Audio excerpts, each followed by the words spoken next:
సంవత్సరాల తరబడి government job కోసం వేచి చూస్తున్నారా? కేవలం 8 నెలల్లో మీ కల నెరవేర్చుకోండి. వెంటనే కింది నంబర్స్‌కి కాల్ చేయండి.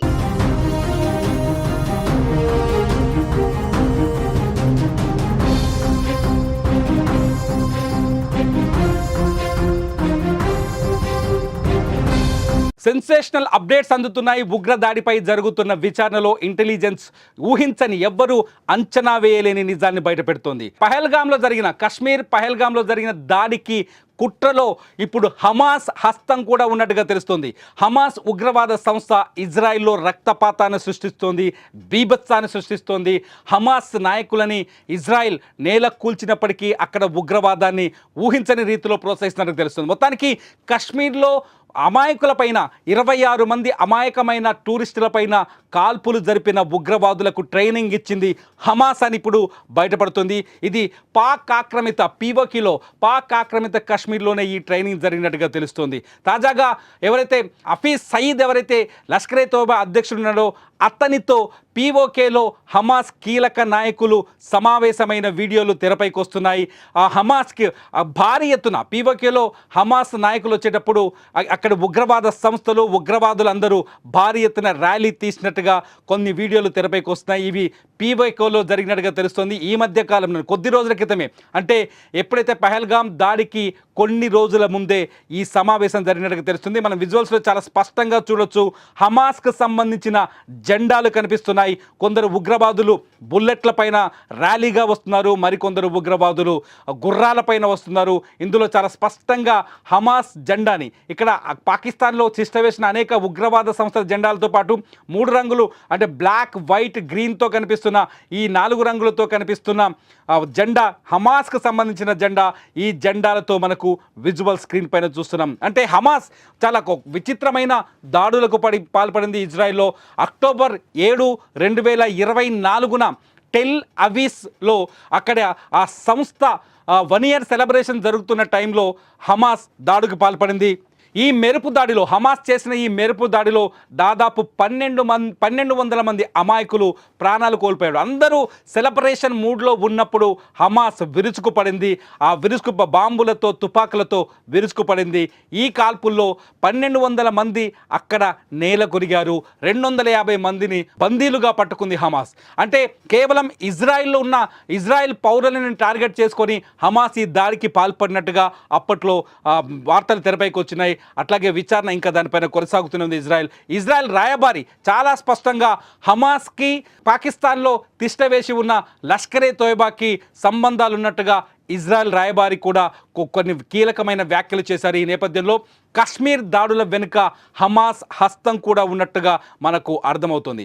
ఎట్లయితే టెల్ అవీవ్లో హమాస్ సెలబ్రేషన్స్ మూడ్లో ఉన్నప్పుడు, ప్రజలు సంతోషంగా ఉన్నప్పుడు దాడికి పాల్పడిందో సేమ్ అదే కశ్మీర్ పహల్గామ్లో కూడా రిపీట్ చేసింది లష్కరే తోయబాకి సంబంధించిన ది రెసిస్టెంట్ ఫ్రంట్. ఏం చేసింది అంటే సేమ్ ఎవరైతే ఇక్కడ టూరిస్టులు కశ్మీర్కి వచ్చిన టూరిస్టులు పహల్గామ్ ఏరియాలో బైరసన్ ఏరియాలో సంతోషమైన మూడ్లో ఉన్నారో ఆ సమయంలో తుపాకులు బయటికి తీసి వాళ్ళని మతం పేరు అడిగి అలాగే ప్రాంతం పేరు అడిగి కాల్పులు జరిపారు. అంతేకాదు భారత ప్రధాని మోదీ పేరును వాడుతూ వెళ్ళి మోదీకి చెప్పుకోండి అంటూ కేవలం పురుషులను మాత్రమే టార్గెట్ చేసి కాల్పులు జరిపారు.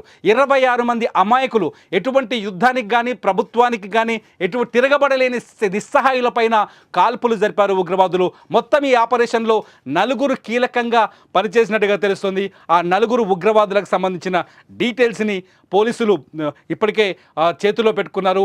కశ్మీర్లో మొత్తం ఈ ఆపరేషన్లో 10 మందికి పైగానే పాల్గొన్నట్టుగా సమాచారం అందుతుంది. వీళ్ళంతా లష్కరే తోయబా సంబంధించిన ఉగ్రవాదులు.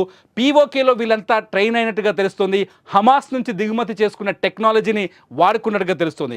గతంలో హమాస్ ఇజ్రాయిల్లో ఎటువంటి దాడులకు పాల్పడిందంటే దాడి చేసేటప్పుడు ఆ దాడుల్ని తమ కెమెరాలతో, కొన్ని సీక్రెట్ కెమెరాలతో లేకపోతే తలపైన టోపీలకు అమర్చిన కెమెరాలతో రికార్డ్ చేస్తూ ఆ దాడుల విజువల్స్ని దగ్గర పెట్టుకుంటుంది. ఆ తర్వాత ఇతరులను బెదిరించడానికి ఆ విజువల్స్ని వాడుతుంది. సేమ్ ఇప్పుడు పహల్గామ్లో జరిగిన దాడిలో కూడా అదే విధంగా ఉగ్రవాదులు ప్రవర్తించినట్టుగా తెలుస్తుంది. తెలుస్తోంది. దాడులు జరిపే సమయంలో మతాన్ని అడిగి కాల్చేయటం. ఇజ్రాయెల్లో కూడా ఇజ్రాయెల్ పౌరుడివా కాదా నువ్వంటూ టెల్ అవీవ్లో అక్కడ సెలబ్రేషన్స్లో అమాయకుని కాల్చేటప్పుడు మీరు ఇజ్రాయెల్ పౌరులా కాదని అడుగుతూ కాల్చి చంపేశారు. సేమ్ ఇక్కడ పహల్గామ్లో కూడా మీరు హిందువులా అంటూ పేర్లు అడుగుతూ కాల్పులు జరిపారు. అంటే హమాస్ ఏ విధమైన అమాయకులపై ఏ విధంగా దాడులకు పాల్పడిందో అదే విధంగా పహల్గామ్లో కూడా కశ్మీర్లో ఉగ్రవాదులు కూడా అదే విధంగా దాడులకు పాల్పడినట్టుగా తెలుస్తుంది. అంటే ఇక్కడ హమాస్కి లష్కరే తోయిబాకి సంబంధాలు చాలా స్పష్టంగా బయటపడుతున్నట్టుగా తెలుస్తుంది. లష్కరే తోయిబా ఇజ్రాయిల్లో విధ్వంసానికి సహకరిస్తే హమాస్ భారత్లో విధ్వంసానికి సహకరించినట్టుగా మనం ఇక్కడ అర్థం చేసుకోవాల్సి ఉంటుంది. పాక్ ఆక్రమిత కశ్మీర్లో హమాస్ నాయకులు లష్కరే తోయిబాతో భేటీ అయ్యారు. లష్కరే తోయిబాతో పాటు జైషే మహమ్మద్ ఇలా అనేక రకాల ఉగ్రవాద సంస్థలు ఈ సమావేశానికి హాజరైనట్టుగా తెలుస్తుంది. ఆ విజువల్స్ని మీరు స్క్రీన్ పైన చూస్తున్నారు. మీరు స్క్రీన్ పైన చూస్తున్న ఈ విజువల్స్ అవే కొద్ది రోజుల క్రితం POKలో హమాస్ నాయకులకి స్వాగతం పలుకుతూ అక్కడి ఉగ్రవాద సంస్థకు సంబంధించిన మిలిటెంట్లు స్వాగతం పలుకుతూ చేసిన ర్యాలీ ఇది. ఈ ర్యాలీకి సంబంధించిన విజువల్స్. సో భారత్లో ఇకపై ఎటువంటి దాడులకు పాల్పడాలి అనేది పాకిస్తాన్లో కూర్చున్న ఉగ్రవాద మూకలు హమాస్ నుంచి దిగుమతి చేసుకున్న తెలివితేటల్ని టెక్నాలజీని వాడి భారత్పై ప్రయోగించడానికి ప్రయత్నిస్తున్నట్టుగా అర్థమవుతుంది. పహల్గామ్ దాడి అనేది మొట్టమొదటి దాడిలా కనిపిస్తుంది. పహల్గామ్ దాడి అయితే ఇది ఒక సెన్సేషనల్ దాడి. గతంలో కూడా ది రెసిస్టెంట్ ఫ్రంట్ కశ్మీర్లో ఆర్టికల్ 370 అమలును రద్దు చేసిన తర్వాత ఈ రెసిస్టెంట్ ఫ్రంట్ కశ్మీర్లో దాదాపు 6-7 దాడులు చేసింది. 6-7 దాడుల్లో కూడా అమాయకులను మాత్రమే టార్గెట్ చేస్తూ దాడులకు పాల్పడింది. ఆ దాడులకు సంబంధించిన వీడియోస్ని కూడా చిత్రీకరించింది. సేమ్ గతంలో హమాస్ ఇజ్రాయిల్లో ఏం చేసిందో ఇక్కడ ది రెసిస్టెంట్ ఫ్రంట్ కూడా అదే చేసినట్టుగా తెలుస్తుంది. సో ది రెసిస్టెంట్ ఫ్రంట్ హమాస్ని ఫాలో అవుతుంది కాబట్టి హమాస్ ది రెసిస్టెంట్ ఫ్రంట్కి టెక్నాలజీని ఇతర సహాయాన్ని కూడా అందించినట్టుగా ఇక్కడ అర్థమవుతోంది. ఇప్పటికే ఇంటెలిజెన్స్ వర్గాలు ఈ విషయాన్ని ధృవీకరించాయి. దాదాపుగా హమాస్ ఈ దాడి వెనుక హమాస్ వ్యూహం కూడా ఉంది అని చెప్పేసి ఇంటెలిజెన్స్ వర్గాలు కూడా ధృవీకరించాయి. దీంతో పహల్గామ్ దాడి లాంటి తరహా దాడులు మరిన్ని జరిగే ప్రమాదం కూడా ఉందనే ఆందోళనలో ఉన్నాయి ఇంటెలిజెన్స్ వర్గాలు. ఆ సమాచారాన్ని బయటికి చెప్పడానికి ప్రయత్నిస్తున్నాయి. మొత్తానికి కీలకంగా మారింది పహల్గామ్లో దాడికి సంబంధించిన విచారణ. ఈ విచారణలో అనేకంగా ఊహించని అనేక విషయాలు వెలుగులోకి వస్తున్నాయి. ఇప్పుడు ఇజ్రాయెల్పై యుద్ధం చేస్తున్న హమాస్ హస్తం కూడా వెలుగులోకి రావడం, లష్కరే తోయిబా హమాస్తో చేతులు కలిపి ఉందని తెలియడం చూస్తుంటే ఉగ్రవాదం పాకిస్తాన్లో మొదలైన ఉగ్రవాదం ఎక్కడికి విస్తరిస్తుందో, ప్రపంచాన్ని ఏ విధంగా నాశనం చేస్తుందో మనం అర్థం చేసుకోవచ్చు. హమాస్ లాంటి సంస్థలతో చేతులు కలిపిన లష్కరే తోయిబాని అంతమొందించడానికి పాకిస్తాన్ ముందుకొస్తుందా, లేదంటే ఈ ఉగ్రవాదాన్ని ఈ విధంగానే పెంచి పోషిస్తుందా, భారత్లో రక్తపాతానికి కారణమవుతుందా, దీనిపైన భారత్ ఏ విధంగా రియాక్ట్ అవ్వాలి? ఈ అంశంపై మీరు ఈ వీడియో కింద కామెంట్ చేయండి. మీ కామెంట్స్ పైన నేను మరో వీడియో చేస్తా. చూస్తూనే ఉండండి సుమన్ టీవీ.